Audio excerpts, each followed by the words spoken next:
सुनाओ प्यार की एक कहानी।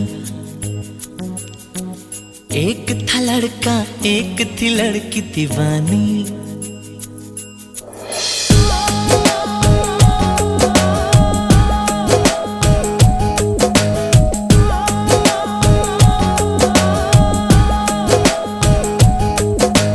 आओ सुनाओ प्यार की एक कहानी। एक था लड़का, एक थी लड़की दीवानी। वो भी हंसने लगी थी, ये भी हंसने लगा था। दोनों समझ